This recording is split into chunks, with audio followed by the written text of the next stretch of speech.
इतिहास की online class में आप सभी विद्यार्थियों का स्वागत किया जाता है। अपन ने पिछली क्लास में एक सभ्यता के बारे में जाना था कि सभ्यता का विकास कैसे होता है और इस सभ्यता का मानव तथा मानव की संस्कृति के साथ में क्या संबंध पाया जाता है। इसके अलावा अपन ने ये भी जाना था कि एक सभ्यता किसी नदी के किनारे पर कैसे वह क्यों विकसित होती है। तो उसी को अपन आगे कंटिन्यू करते हुए अपने सिलेबस में दिए गए टॉपिक के अनुसार अपन आगे बढ़ते हैं और अपने सिलेबस में दिया गया सिंधु सभ्यता। सिंधु सभ्यता को अपन पढ़ने से पहले कुछ ऐसी बातें जो सिंधु सभ्यता से जुड़ी हुई है वो अपन जान लेते हैं, फिर अपना टॉपिक आगे कंटिन्यू करते हैं। सिंधु सभ्यता से कुछ जुड़ी हुई बातें विशेष क्या है। अपना टॉपिक है सिंधु सभ्यता।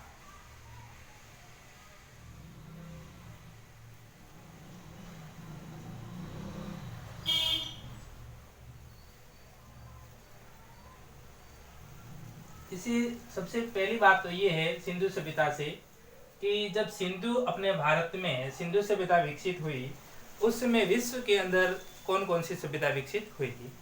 विश्व में एक सभ्यता विकसित होती है मेसोपोटामिया, इराक के अंदर। कौन सी सभ्यता है? मेसोपोटामिया की सभ्यता।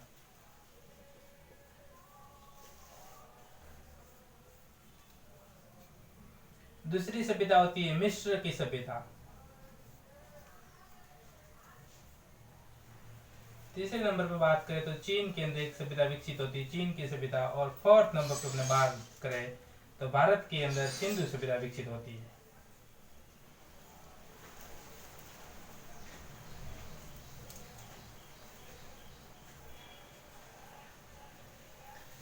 मेसोपोटामिया की सभ्यता दजला और फरात नदी के किनारे। कौन सी नदी के किनारे? दजला व फरात। और देश होता है इराक। इराक के अंदर। मिस्र की सभ्यता नील नदी के किनारे मिस्र देश में। और चीन की सभ्यता वांगो नदी, वांगो नदी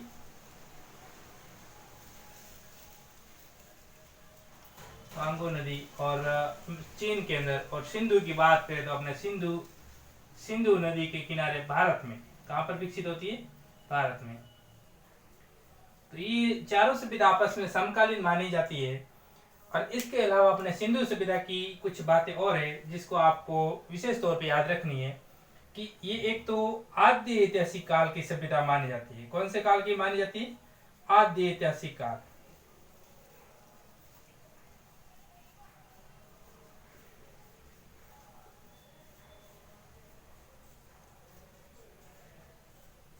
और सेकंड बात आपको याद रखनी है, ये कांस्य युगीन सभ्यता थी। कैसी सभ्यता थी? कांस्य युगीन।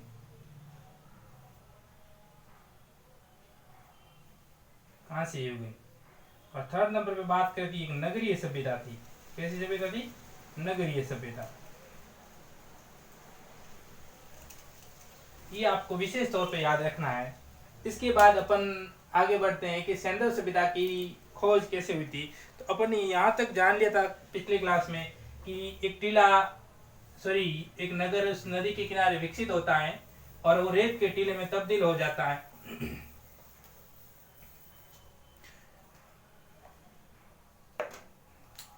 तो अपने भारत के अंदर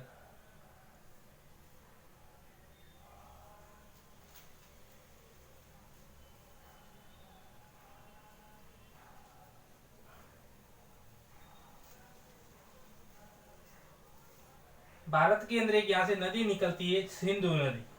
और सिंधु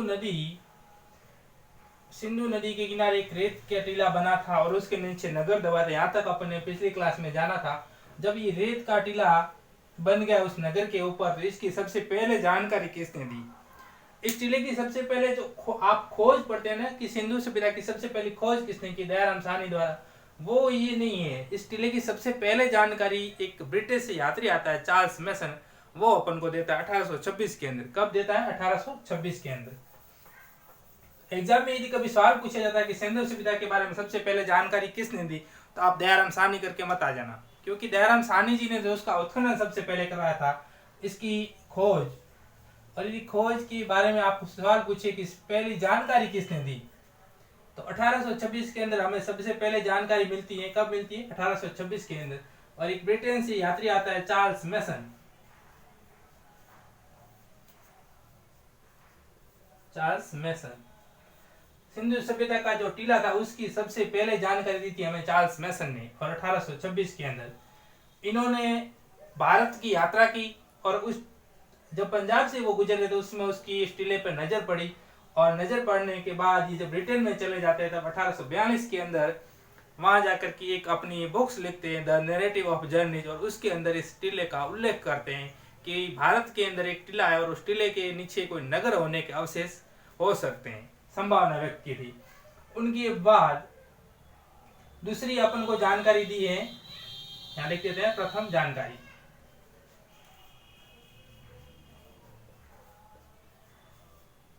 सेकंड नंबर पे बात करें अपन, तो सेकंड नंबर पे सार्वजनिक रूप से जानकारी देने वाला व्यक्ति है अलेक्जेंडर कनिंघम।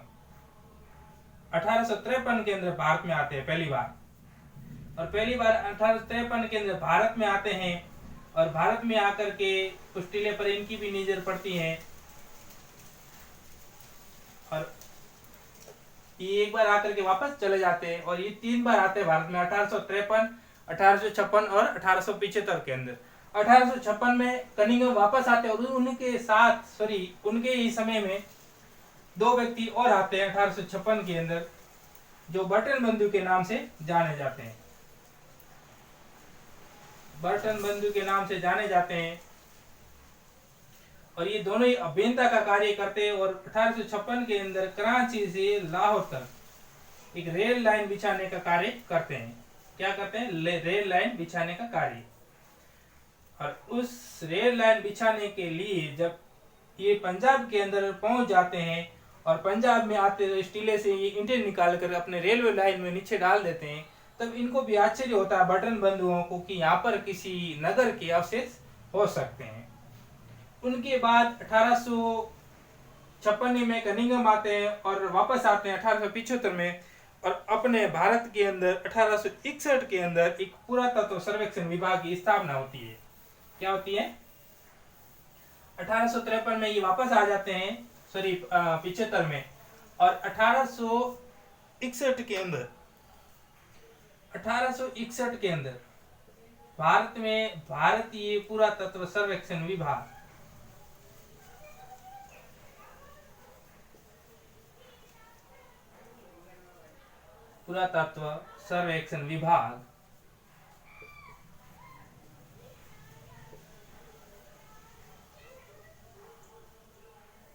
सर्वेक्षण विभाग की स्थापना होती है, और इस विभाग का पहला महानिदेशक नियुक्त किया जाता है जॉन मार्शल कनिंघम को। किसको किया जाता है? कनिंघम को। और कनिंघम उस टीले का सर्वेक्षण करवाते हैं, और उस टीले का सर्वेक्षण करवाने के बाद 1875 में भारत सरकार को रिपोर्ट सौंप देते हैं, और इसी भारतीय पुरातत्व सर्वेक्षण विभाग का 1901-2 के अंदर महानिदेशक नियुक्त किया जाता है जॉन मार्शल को। कब किया जाता है? 1901-2 के अंदर।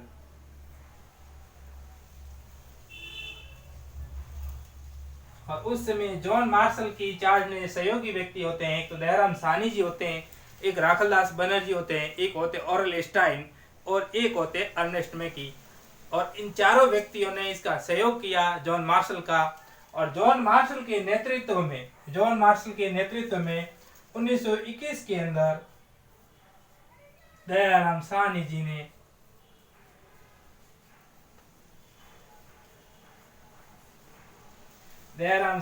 हड़प्पा नामक स्थल पर, कहां पर? हड़प्पा नामक स्थल पर सबसे पहले खोज करना शुरू किया, उसका उत्खनन कार्य शुरू किया, और इसका निर्देशन किया था जॉन मार्शल ने। और उनके बाद जब हड़प्पा नामक स्थल मिल गया तो इसी कार्य से प्रोत्साहित होकर के 1922 के अंदर, कब? 1922 के अंदर राखलदास बनर्जी ने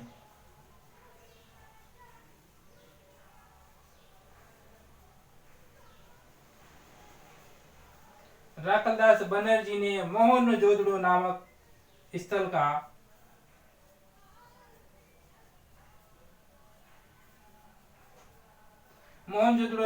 का उत्खनन किया। और हड़प्पा है रावी नदी के किनारे। कौन सी नदी के किनारे? रावी नदी के किनारे। और मोहनजोदड़ो सिंधु नदी के किनारे। कौन सी नदी के किनारे? सिंधु नदी के किनारे। इस तरह से ये खोज का क्रम शुरू होता है। एक बार वापस आप इसका सुन लीजिए कि कैसे हुआ था। तो सबसे पहले तो ये होता है कि एक नगर उस नदी के किनारे पर एक बस्ता है, एक बस्ती बस जाती है और किसी कारणवश वो रेत के टीले में दब जाती है। उसके बाद जब रेत के टीले में दब जाती है तो ब्रिटिश एक यात्री आता है, चार्ल्स मैसन, 1826 के अंदर।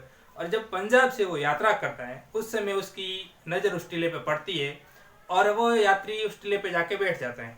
जब टीले पे बैठ जाता है, वहाँ पर विश्राम करता है, उस समय उसको एक मोहर का टुकड़ा मिलता है। और जब मोहर का टुकड़ा मिलता है तो वो उससे वो रेत वगैरह साफ करता है तो उसको कुछ अक्षर लिखे हुए दिखते हैं। तब उसको आश्चर्य होता है कि इस टीले के नीचे कोई नगर हो सकता है। और ये वापस ब्रिटेन चला जाता है और 1842 के अंदर जाके चार्ल्स मैसन एक बुक्स लिखता है, द नैरेटिव ऑफ जर्नीज। उसके अंदर सिंधु सभ्यता का सबसे पहले उल्लेख करता है। और सबसे पहले जानकारी हमें कहाँ से प्राप्त हुई? 1826 के अंदर इसी चार्ल्स मैसन से। उसके बाद 1853 के अंदर दूसरा व्यक्ति आता है जो सार्वजनिक रूप से इस टीले की जानकारी हमें देता है। वो आता है 1853 के अंदर अलेक्जेंडर कनिंघम। और अलेक्जेंडर कनिंघम की भी उस टीले पर नजर पड़ती है और इस अलेक्जेंडर कनिंघम लोगों को सार्वजनिक रूप से जानकारी देता है और वापस चला जाता है। और ये 2 बार और 3 बार कुल मिला के आता है 1853, 1856 और 1875 के अंदर। और 1856 के अंदर 2 व्यक्ति और आते हैं जो एक अभियंता के रूप में कार्य करते हैं और रेलवे लाइन बिछाने के लिए ये यहाँ पर आते हैं। और जब कराची से लाहौर तक रेल लाइन बिछाने का कार्य करते हैं उस समय इनको ईंटों की आवश्यकता पड़ती है और ये इस टीले से ईंटें निकाल कर उस रेलवे लाइन में बिछाते हैं। जब इनको भी आश्चर्य होता है और ये भी बताते हैं कि इस टीले के नीचे किसी नगर के अवशेष हो सकते हैं। जब अपने भारत के अंदर 1861 में पुरातत्व सर्वेक्षण विभाग की स्थापना हो जाती है और इसका पहला महानिदेशक नियुक्त किया जाता है अलेक्जेंडर कनिंघम को। जब अलेक्जेंडर कनिंघम इस टीले का सर्वेक्षण करवाकर 1875 के अंदर भारत सरकार को रिपोर्ट सौंप देते हैं, उसी रिपोर्ट को आधार मानकर इसका उत्खनन का कार्य किया जाता है। और 1901-2 के अंदर इस भारतीय पुरातत्व सर्वेक्षण विभाग का महानिदेशक नियुक्त कर दिया जाता है जॉन मार्शल को। और जॉन मार्शल के उस समय 4 सहयोगी व्यक्ति होते हैं। एक तो दयाराम साहनी जी होते हैं, एक राखलदास बनर्जी, एक ओरेल स्टाइन होता है और एक अर्नेस्ट मैके। इन चारों व्यक्तियों ने राखलदास जॉन मार्शल का सहयोग करते हैं। और 1921 के अंदर दयाराम साहनी जी हड़प्पा नामक स्थल पर रावी नदी के किनारे जाकर उत्खनन का कार्य प्रारंभ करते हैं। इसलिए सिंधु सभ्यता का प्रथम खोजा गया स्थल हड़प्पा हो गया। और इसी कार्य से प्रोत्साहित होकर के 1922 के अंदर राखलदास बनर्जी मोहनजोदड़ो नाम के स्थल पर जाकर उत्खनन का कार्य प्रारंभ कर देते हैं। इस क्रम में सिंधु सभ्यता का एक खोज का क्रम शुरू हो जाता है। तो ये था अपना खोज का क्रम। Thank you.